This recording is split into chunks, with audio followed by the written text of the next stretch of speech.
what I'd like to do now, because this is quite a jam-packed session, so we'll have some time for questions at the end, is I'd like to introduce our next speaker, Amanda Melvaine. She's going to be talking about the results of a targeted subsidised desexing program to reduce euthanasia and increase reclaims at a rural pound. Amanda is studying animal veterinary bioscience at the University of Sydney and is enrolled in her final honours year. She's passionate about animal welfare and has enjoyed volunteering at the RSPCA and completed placements at the Animal Welfare League. She loves all animals and wishes to dedicate her life to helping them in any way she can. Her ultimate goal is to own a sanctuary for special needs and rescued animals. Welcome, Amanda.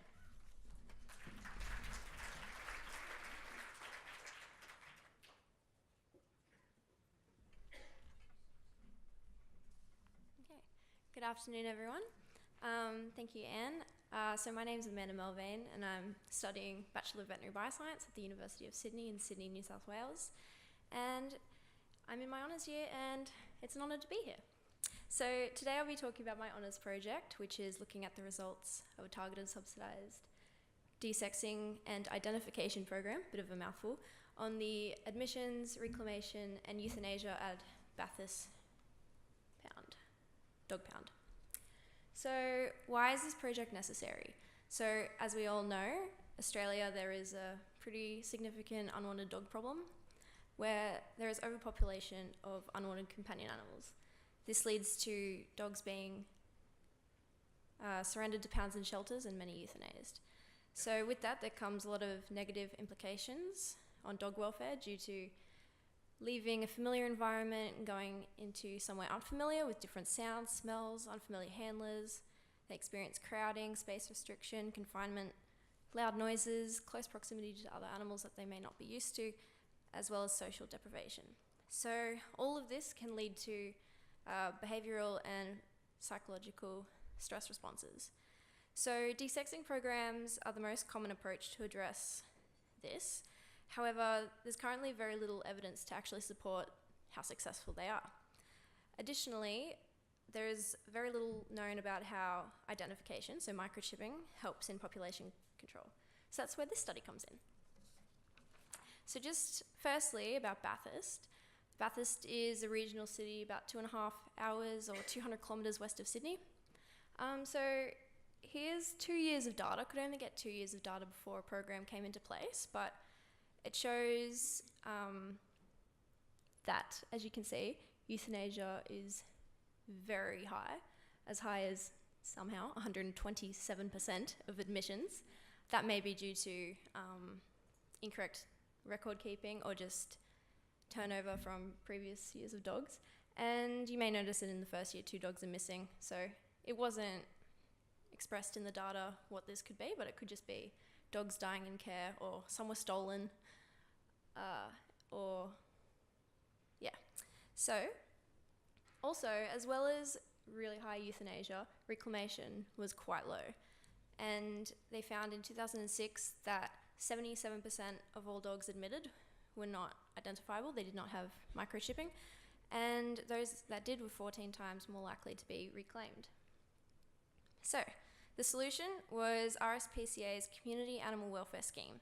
So this aimed to target companion animal overpopulation whilst also increasing awareness of animal welfare. So it provides subsidised desexing and vaccination services, as well as microchipping, which is how it differs from other subsidised programs. And it did this over 2 weeks at participating vet clinics. So desexing obviously prevents unwanted pregnancies, whilst microchipping provides permanent identification, which makes it easier for owners to find their animals if they get separated. So CAUSE is a targeted program, so it targets low socioeconomic groups to make sure resources are used on those who need it most, and also targets regional areas, as studies have found that regional areas tend to have much higher admissions, reclamation, and higher euthanasia and lower reclamation than more urban pounds. So, Bathurst. Services began in 2003. That only went for 1 day though, so it officially became CAUSE in 2004 and is still going today, which makes it the longest running program of its type. It's available to any resident living in the region. It's been supported by 5 vet practices over the years, but the main ones are indicated on the map. That's pretty much in the city centre. And each year they have desexed up to 200 animals every year. So my methods for this study were quite straightforward. I was lucky enough to have Dr. Anne Margaret Withers as my co-supervisor, who's an RSPCA New South Wales Community Outreach Programs vet. So she provided me with the cause data. And then Anna Stapleton from Bathurst Regional Council gave me pound data. So I had about 45 files to go through and add up numbers. And I sorted all this on Excel, tidied it up, organised it into male and female dogs that went through cause, as well as dogs admitted, reclaimed, euthanized, sold, and rehomed via a welfare organisation. So then I just put this info into some graphs and ran some correlation tests just to see the strength of the relationships. And so what were the results? Well, this is overall dogs that went through cause. So for the first 2 years, there was one program per financial year. And then after that, there was 2 programs per financial year. So the minimum number of dogs was 47 in the 2006 to 2007 period, with the maximum of 174 dogs in 2012 to 2013, averaging about 124 dogs per year. And over the 13-year period, served exactly 1,611 dogs. This just breaks it down into male and females. So as you can see, overall, there's generally more females. In fact, it was 58% females total compared to 42% males. So this shows the admission trends over a fairly steady cause trend. So as you can see, overall admissions steadily declined apart from that increase in 2011 to 2012. So it started at 791 and then by the end was at 531, which if you remember the data from the start before this program, admissions were at around 1,000. So it's decreased by about half. This is the reclamation of dogs. So as you can see, the starting and ending numbers are actually quite similar. There's 208 in 2004 to 214 in 2016. But it's important to note that as admissions decreased, this means that even though number of dogs reclaimed stayed the same, the proportion actually increased. So by just looking at this, I kind of noticed that the dog reclamation data followed the cause data with a 1-year lag. So when it increased in cause, the next year it increased in reclamation, that kind of thing. So I wanted to look more closely at reclamation proportion and the strength between cause and reclamation. So here's the proportion. So it increased from 26% to 40%, which is almost a 15% increase in reclamation over the 13-year period. And compared to the start, 2000 to 2001, that data, it increased by 28%.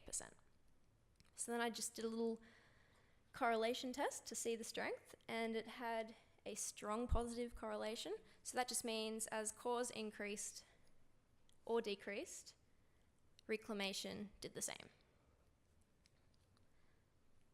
So this shows the number of dogs euthanized. As you can see, it declined a fair bit as well. It started at 536, and in 2016 to 2017, it finished at 231 dogs.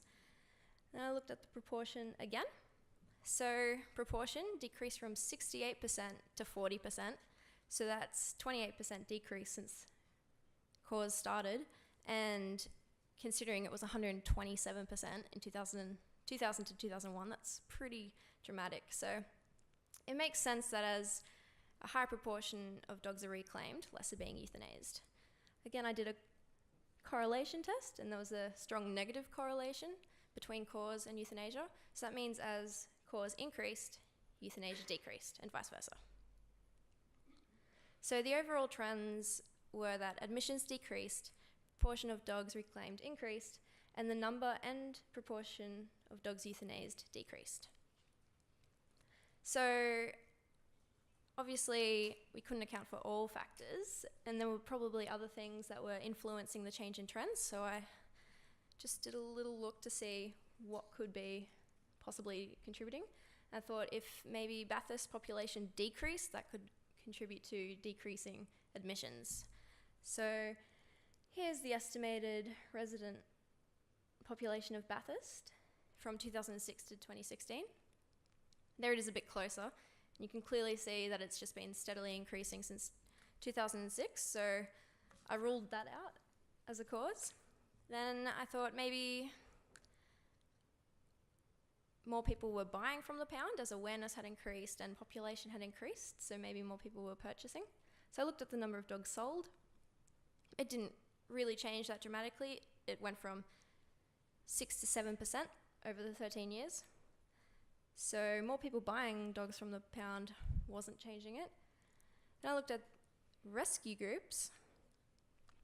So from 2004 to 2008, 0 dogs were rehomed by a welfare organisation from the pound, but then it started to increase. Then I looked to see how much this may have influenced euthanasia. I looked at the number of dogs that were euthanized just because they could not be adopted rather than from being diseased or injured or overly aggressive. This subset of data only became available from 2008, but as you can see, it decreased a fair bit from 275 to 43 at the end. So it went from 40% of all admissions to just 8%, which is pretty good. Then I did a correlation test between the rescue rehoming organisations and euthanasia of dogs that could not be adopted, and it was a strong negative correlation again. So as more dogs were being rehomed, less were dying or being euthanized from not being adopted. So I concluded that rescue groups were having an effect in decreasing euthanasia, but did not account for the total drop. So there were a few limitations of my study, just because it was a retrospective study. So there was a lot of messy data, council mergers, and missing data. So such as only having 2 years of data before cause came in. So that makes it really, without that baseline, it's really hard to determine whether trends were already heading in that direction or whether cause really did have an effect. And because of the control in variables, we cannot assume correlation equals causation. Cause records also only documented that dogs were desexed. It did not actually specify if dogs had received microchipping or not. So it's a bit difficult to infer how much microchipping may have influenced these trends. Additionally, a mathematical model proposed by Frank in 2004 said that the true impacting of large scale during a small period of time desexing, the effects won't be seen for at least 3 decades later in the dog population. So my conclusions so far, just from looking at my graphical summaries and the correlation tests, it appears that trends in pound data followed the cause trends, even though number of residents were increasing. Increasing reclamation had a large effect on the decrease in euthanasia, rather than number of dogs being adopted. Rehoming organisations seem to dramatically reduce the wastage of adoptable dogs. This is a multifactorial issue, so there's likely other variables contributed to decreasing admissions in euthanasia and increasing reclamation. And according to Frank's model, trying to use his equations the best I could, by desexing 1,611 dogs, it's estimated that this prevented over 1,600 puppies from being born.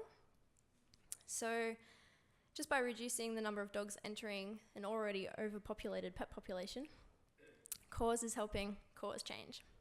So what's next? Ideally, I'd like to compare the Bathurst pound data with a council that does not have cause, just to see how the change in trends have changed, or if they differ. And also, if they happen to find the missing files from before cause in the Bathurst pound, I'd like to take a look at those and investigate the literature to see what else contributes to increasing reclamation. So my recommendations for cause is to just, in future, include more information in the record keeping, so specifying microchipping, and also using surveys to see who's using their services, who's most at risk, and just continue targeting those people and helping increase access to those services. So yeah, a lot of people helped me with this project. Without their help, I couldn't have made it this far. So thank you to my supervisors, Dr. Anne Fawcett and Dr. Anne Margaret Withers. You've been amazing and you've guided me the whole way, so thank you. It's been amazing listening and speaking today, so thank you for having me.